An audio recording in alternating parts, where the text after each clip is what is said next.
Hi and welcome to my review of The Goodies, the complete BBC collection. Today we're up to Rome Antics.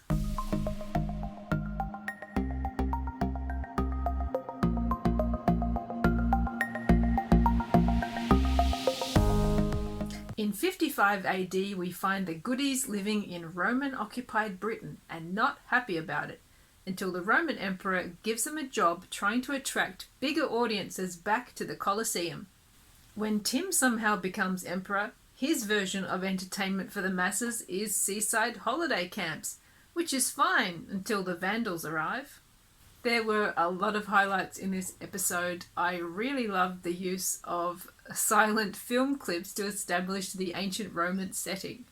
Graeme setting up the wooden anything anytime sign was a wonderful touch. And Graeme's wooden glasses, just another example of the fantastic creative detail that went into these shows. I also loved Graeme opening a window in the hut, and Tim's patriotic speech, his first patriotic speech in what seems like ages. The wooden trandom I thought was brilliant, and another example of that fantastic attention to detail. Another thing that really surprised me in this episode was Bill's muscles, and I know another Goodies fan who might appreciate that also. Bill's abs glimpsed under his vest were quite impressive. But one of the biggest highlights in this episode for me was Roy Kinnear in his opening bed scene with all the fruit. If you've watched any other videos on my channel, you've probably picked up that I'm a huge fan of Roy Kinnear, and I think he is absolutely in his element in this episode. He really shines. And I think I spotted the same painted backdrop from the Pied Piper sequence of Scatty Safari. Bill's song in this episode, Big Brave Bold Hunk of Man, is sensational. Another great track from Bill. Now that prop donkey looks very familiar. I'm sure we've seen it before and I think we'll see it again. I do love spotting reused props. It's one of my weaknesses. And I have to say, the actor who played Attila the Hun in this episode always really creeped me out as a youngster. I guess he was supposed to be scary, and he is actually quite scary.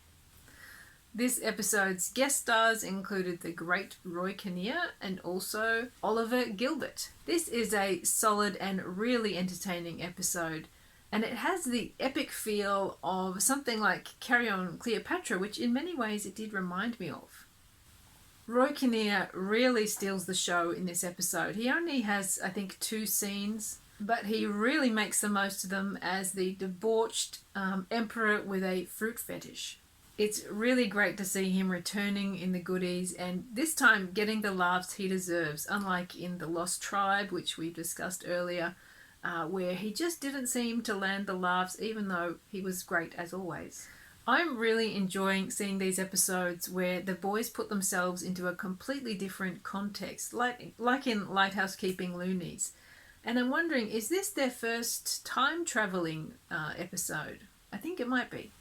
Thank you so much for joining me today, and I really hope I'll see you next time when we move on to Cunning Stunts. I'll see you then. Bye.